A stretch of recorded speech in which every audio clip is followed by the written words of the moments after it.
Hello there, and welcome. Well, this is an Under the Wire episode, and I'm sorry about there may be some interfering noise. I have some interesting neighbors. They have some interesting friends. Oh, I could tell you stories. I'm very snoopy old lady neighbor in a way. I could tell you stories because my neighbors right now are troubled. Poor darlings. But I want to concentrate on the concept that I think this episode should be about. And at first, I thought about talking about it in the framework of my family. But the more I thought about it, the more I worked my way through the subject, the more I thought, no, this is definitely a teaching thing. Although I think it applies to people in other fields and people with different personalities. So one of the things that's true in the world is some people need more social interaction than others. Some people need social interaction and social support, and some people need it much, much less. And there are advantages to both ways of living. People who like to be self-sufficient do not feel the withdrawal of affection as intensely as other people. Like if they're separated from someone they care about, they feel that withdrawal of affection, of available affection, as less dramatic.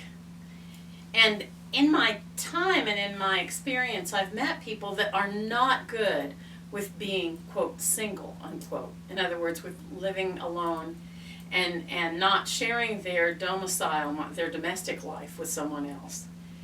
Whether that's a partner or a child or a friend, they need that constant social food. Whereas some people are much more satisfied with a much more stark social diet.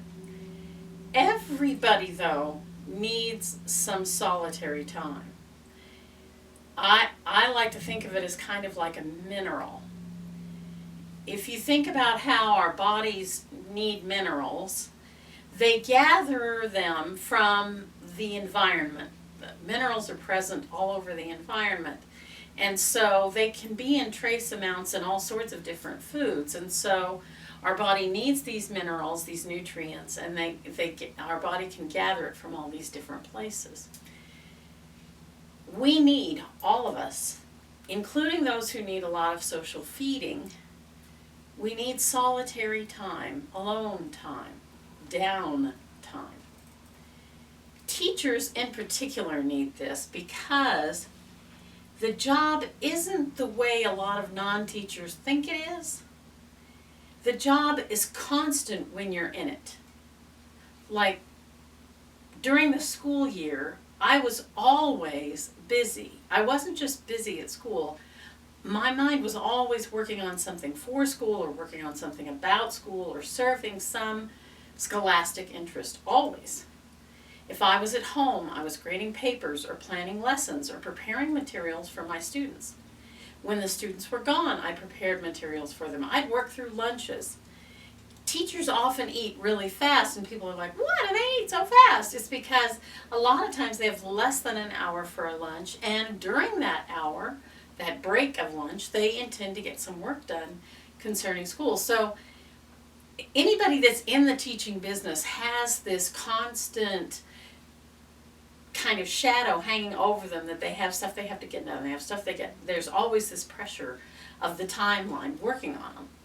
And so they need their rest. And I taught summer school online and in person more than once. And it always was hard, especially hard on me, because I did not get enough rest and I did not get enough solitary mineral to recover fully and to go into the next teaching term with enthusiasm and well prepared and energized. So this is what I would want to say, and I think I would like to talk about it with John. I wish that I could talk about it with John. How did he approach this need for downtime? Now, I have my theories, okay? John, even before he married, when he was still a young teacher, liked to go traveling in the summertime, and he liked to hike by himself.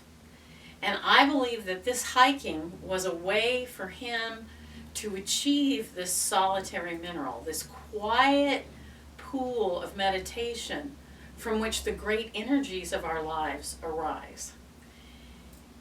We are admonished in Scripture, lots of Scriptures, not just Christian Scriptures, but lots of Scriptures admonish us to seek quiet and contemplation in order to understand what we need to do next. In order to still the ever-flowing stimulation of the world and to get to the meditative state that allows the metaphysical to interact with us. And the thing is, I need a lot of that. I needed a lot of that. And in a way, my lack of social acuity and social ability helped me, because once I was past the difficult early 20s stage where not going out on a Friday night was a disaster, those quiet times of mine, the summer breaks and even the weekend breaks at times, because I could steal some time in there, became rich food for the soul. I was able to slip calmly into the quietest type of reverie. And I suspect that after John married, one of the things that helped him continue to achieve this alone time need was his commute. He had this long commute, and I often thought, that's crazy, that commute. It's just so draining. But I suspect for him, that commute was actually a sort of spiritual nourishment, because it allowed him to enter this very quiet and reflective state.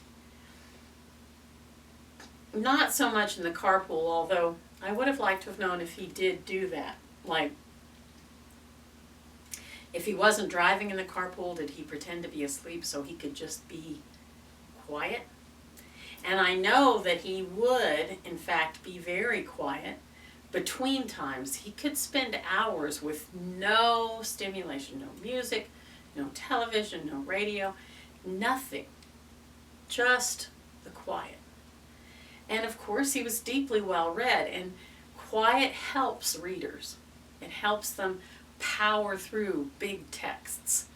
So this solitary mineral for teachers is absolutely essential. And my last proof of this is that Jesus, whether you believe him or not, as the Son of God, as a teacher, he spent a significant amount of time seeking and appreciating quiet time. He needed it. He needed that recovery time in order to come to rest, to be at peace. And that peacefulness is absolutely necessary for all of us.